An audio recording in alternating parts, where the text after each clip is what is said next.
Bonjour à tous et bienvenue sur la chaîne 3D Bienfait.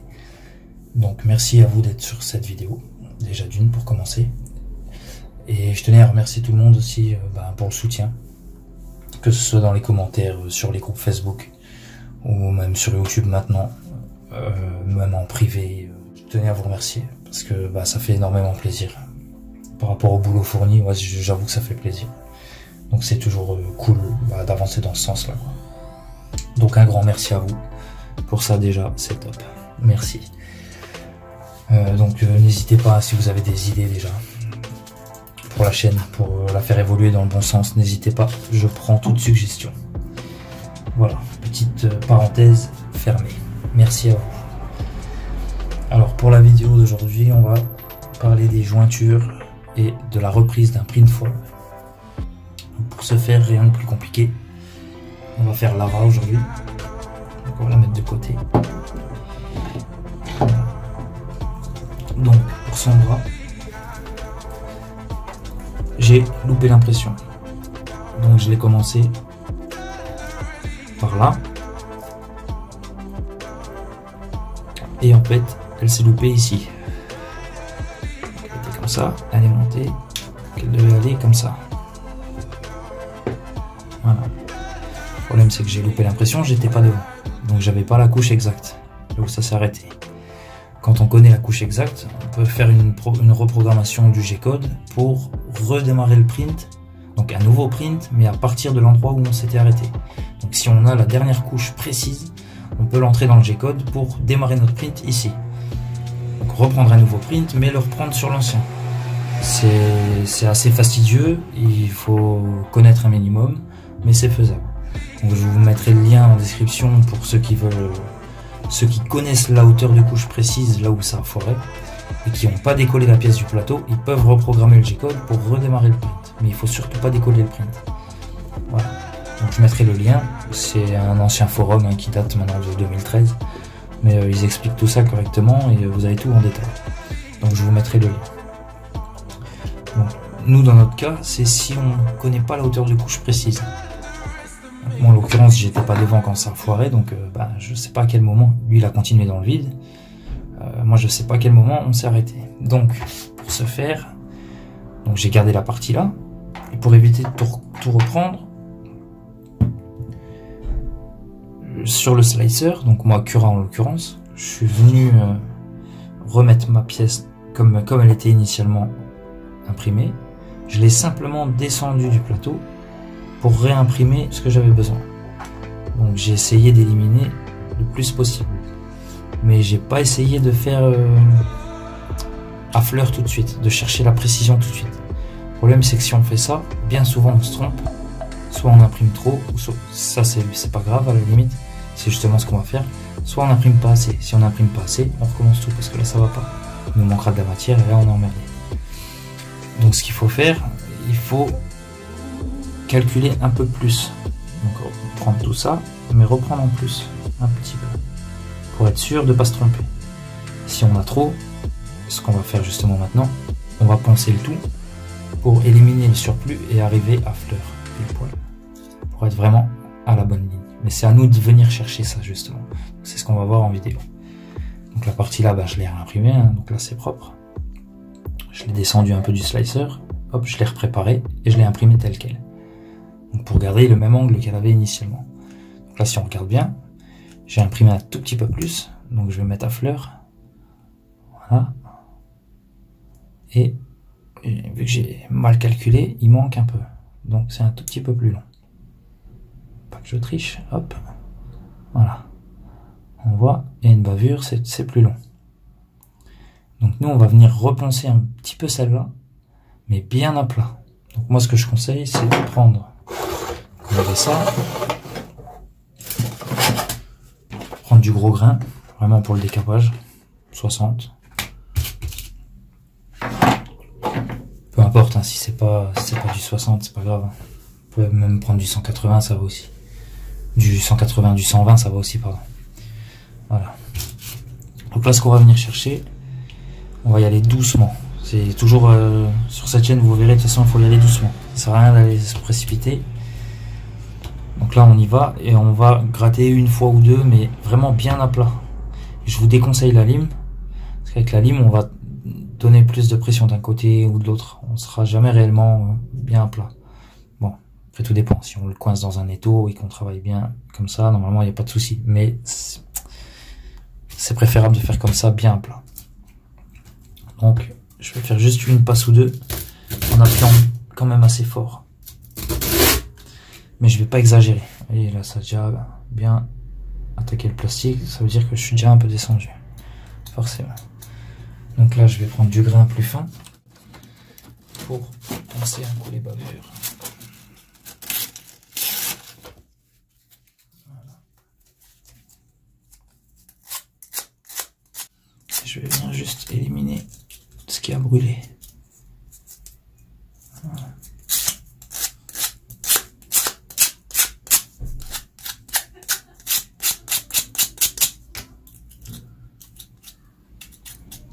Voilà, nickel. Ok, donc maintenant on va essayer. Alors, hop.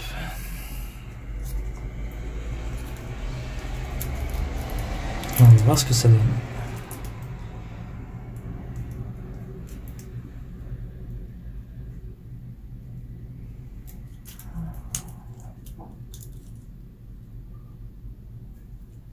C'est pas trop mal.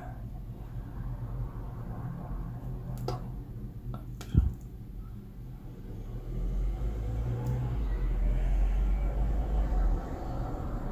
Ah, c'est pas trop mal. Alors, une fois que c'est collé, une fois que tout est collé, que tout est en place, on va venir égaler tout ça. Donc, comme la dernière fois, mastic de finition carrossier. Cette fois, je ne montrerai pas de marque, parce que j'ai pas fait attention la première. Voilà. Donc pareil, on va en faire vraiment un poil.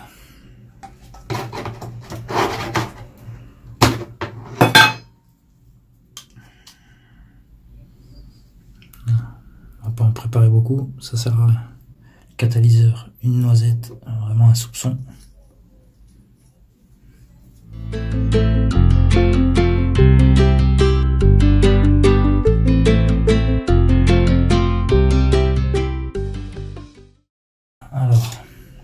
On va déjà commencer par le poignet.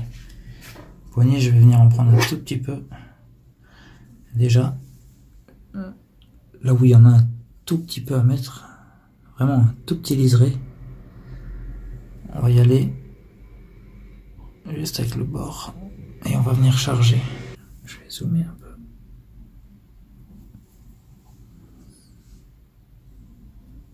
Voilà. Et là, vous venez charger juste le bord, sans faire le gourmand. Il n'y a pas besoin de remplir beaucoup.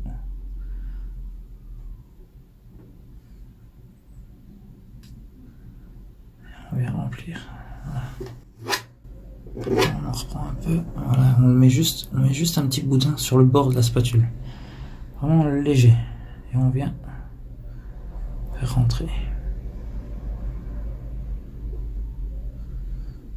On peut y aller un peu avec le bord du doigt. Voilà. On essuie tout. Ok. Et maintenant on va venir charger le trou. Donc on en prend pareil, on fait la même chose de toute façon. Si on n'a pas le bon angle, on se met plutôt comme ça, on voit, c'est à vous de voir. Et là on vient charger sans trop appuyer, faut que ça dépasse un peu. C'est avec le ponçage qu'on viendra l'affiner. Je vais en remettre un peu parce qu'il y a un trou. Je le referai après. Il y a un trou. Voilà. Alors, on va remettre un peu là. Ok. Donc là maintenant on fait la suite. On bouche encore. Hop. Alors là je vais me mettre sur l'autre côté de la spatule. Je vais me mettre vraiment au bout. Et je vais venir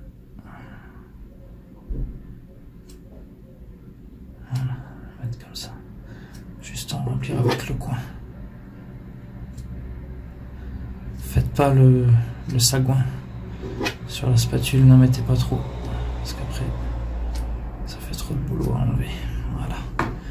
Ce que vous pouvez faire, c'est passer un petit coup de doigt, mais sans passer au bord du liseré, pour pas recreuser le liseré, justement. Il faut laisser un peu de matière sur l'endroit de la jointure en elle-même. Voilà, on peut enlever le surplus. Pardon. On peut enlever le surplus ici, mais pas venir sur le bord là. Faut pas venir frotter à l'intérieur. Pas le recreuser. Là c'est sur le dessus, je viens d'enlever un petit pâté. Voilà, donc maintenant je vais faire pareil sur le bras.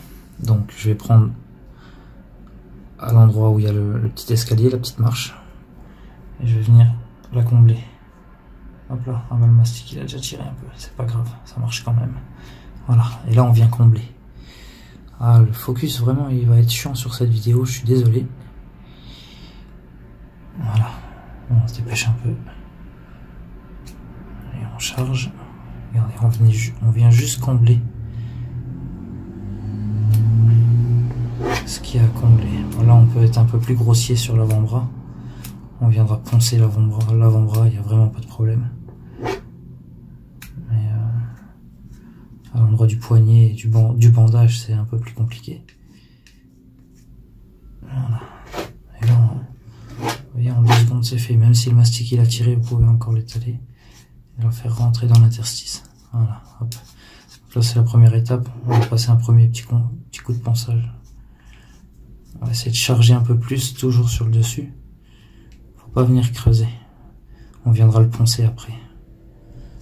Voilà, vous chargez un peu autour, même si c'est pas très propre au début, c'est pas grave, hein, de toute façon. Là c'est une surface plane à poncer, ça va pas être embêtant à poncer, donc on arrivera à l'avoir bien lisse. Voilà.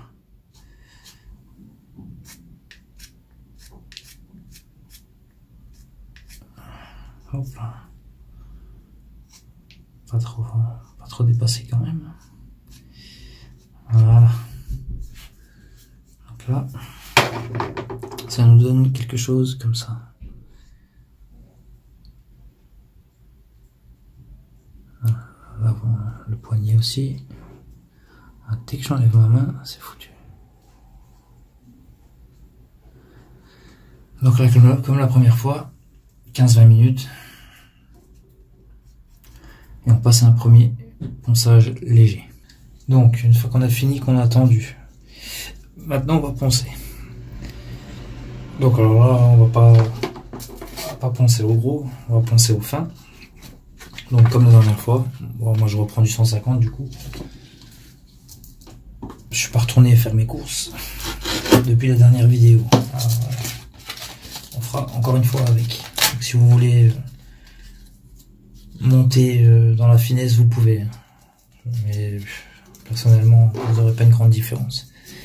Voilà, donc là maintenant, comme la dernière fois, si vous avez déjà suivi les 2 autres vidéos, sinon ben, je vais recommencer. Alors on ponce en spirale, évitez de trop bouger pour vous montrer. On n'appuie pas, c'est du fin, de toute façon il n'y a pas de gros grains, on est là pour de la finesse, donc tranquille. Et en spirale. Alors on va venir donc éliminer ça déjà, forcément. Retrouver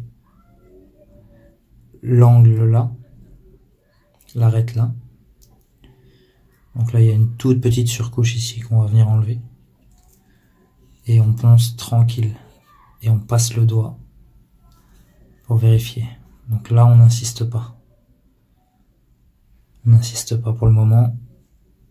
On se concentre sur le milieu. Et on n'appuie pas surtout.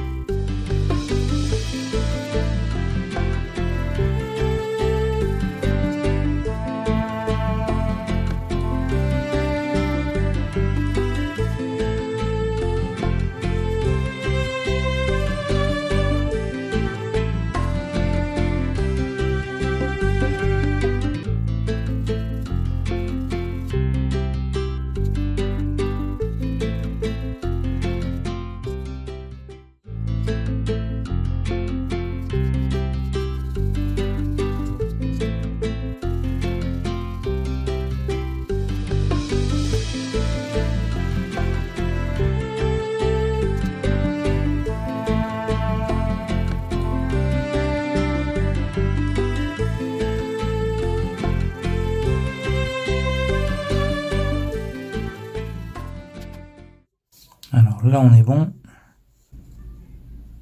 Voilà. Ça c'est beau. Si c'est beau, c'est bien. Si c'est bien fait. Voilà.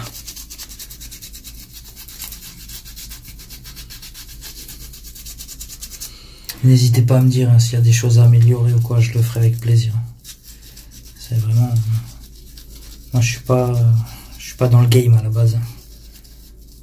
Donc ne pas hésiter, je le prendrai pas mal. Loin de là. Si ça peut être constructif, c'est mieux. Mais je le prendrai pas mal.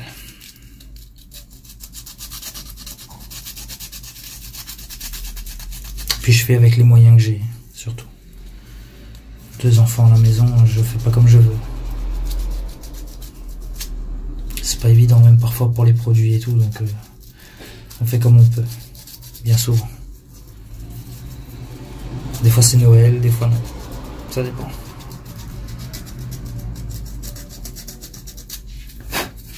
Voilà, donc après ça, on va passer un premier après.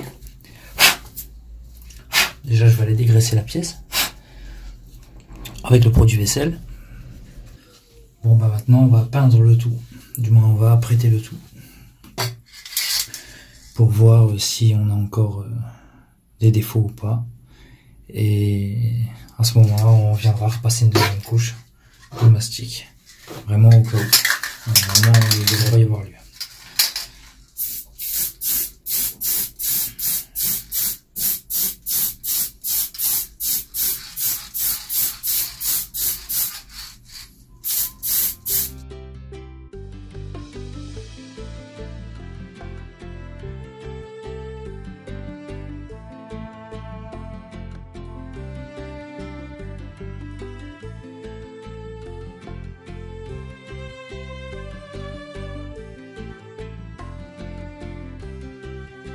Mais écoutez, je dirais qu'on est bon.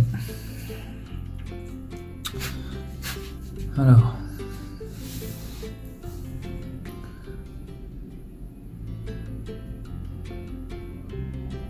Ouais, un peu de lumière. Attendez, je vais zoomer un peu. Voilà. Alors, ce qu'on va voir.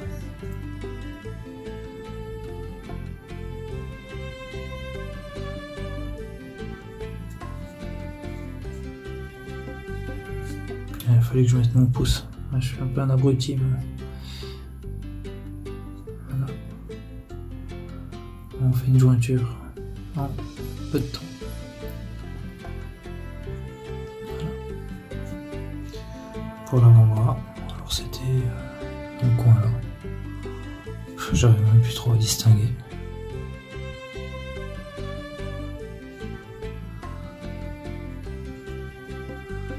Voilà, on la voit même plus. J'arrive même pas à distinguer où elle est. Et voilà comment on fait une jointure et une reprise de print foireux. Donc d'abord de façon progressive. Et après on peaufine jusqu'à trouver la zone parfaite qui concorde. Et après on passe au mastic. Donc pour une jointure, il n'y a rien de plus compliqué, rien de plus simple, pardon. On colle, on vient y mettre un peu de mastic, sans trop charger le mastic. Et après un léger ponçage, et ça suffit amplement. Voilà. Vous pouvez toujours peaufiner la finesse du grain. Donc prenez du plus fin et partez comme ça. Donc voilà. J'espère vraiment que ça vous aura plu. Ça, encore une fois, que ça vous aura servi. Bah, c'est le but de la manœuvre. Que dire avant qu'on se quitte? Bah, encore une fois, merci à vous, déjà. J'espère vraiment que ça vous sera utile. Parce que c'est quand même le but de l'opération. C'est que... Là, c'est dans la zone là, mais j'arrive même plus à distinguer. Je vous le dis honnêtement, je le vois même plus. Là, on le voit. Ah si, je vois un tout petit point là. là. Donc c'était sûrement dans la zone là, mais j'arrive même plus à l'apercevoir. Voilà, c'est vraiment... je sais même pas où c'est. Donc voilà. Si vous voulez vous aussi réaliser ce type de jointure et reprendre des prints plutôt que tout recommencer, il faut être un minimum manuel, mais au final ça vaut le coup. Voilà. Un joli bras tout neuf. Après ça demandera un peu de temps, c'est sûr. Mais, comme je le dis toujours, fais rien sans le temps. Faut prendre son temps. Donc n'hésitez pas à partager, à mettre un pouce, à vous abonner, à en parler, voilà, si jamais ça vous semble utile. Donc je vais attaquer bientôt les tutos peinture aussi. Donc déjà les bases à l'aérographe, donc sur une feuille de papier, pour faire quelques exercices, on va dire relativement simples. Et une fois que vous gérerez les bases donc de l'aéro, on pourra éventuellement travailler sur une peinture sur figurine. Au moins que vous sachiez déjà faire reproduire les bases. Voilà. Donc, si ça vous a plu, n'hésitez pas, comme je vous l'ai dit, à partager, à mettre un pouce, à faire ce que vous voulez, à mettre un commentaire, bon ou mauvais, je m'en fous. Faites-vous plaisir. Le principal, c'est que ça vous sert. Alors du coup, la prochaine vidéo, je pense que je vais rééditer la vidéo sur le lissage acétone, car on va dire qu'on pourrait passer de 70% à un minimum 90%, avec la petite astuce que j'ai trouvée en plus. Donc je pense qu'il faudrait l'intégrer dans la vidéo, donc en reprendre une directement. Donc essayez de me faire savoir si vous préférez un tuto peinture la prochaine fois, donc sur les bases de l'aéro, ou si vous voulez plutôt un meilleur lissage à l'acétone. Voilà, vous essayez de me dire ça sur les réseaux, sur Facebook, sur YouTube, peu importe. Essayez de me le faire savoir, ça serait toujours bien. En attendant, moi je vous remercie si vous avez été jusqu'à la fin de la vidéo, même si vous n'avez pas été jusqu'à la fin d'ailleurs. Et voilà, j'espère que ça vous a servi. Et je vous dis sûrement à la semaine prochaine, je vais essayer de faire un format d'une vidéo hebdo. Je vais voir. Je vais essayer de concrétiser tout ça. Ça me demande un temps fou. Donc voilà, je vais essayer de mettre en place tout ça. Donc ça c'est une peinture que je vais faire aussi. Bon, elle n'est pas finie, le visage n'est pas fait encore. Juste le casque qui est fait. Encore je vais reprendre les poils dessus. Je ferai un tuto sur la jambe, donc la jambe qu'on avait fait initialement. Voilà. Pour cette petite guibole, je ferai un tuto peinture après l'exercice sur feuille. Voilà. Alors j'espère que ça vous aura plu. N'hésitez pas, comme je vous ai dit, je vais pas me répéter, je vais pas le redire. Donc voilà. Allez, à plus tard. Peace.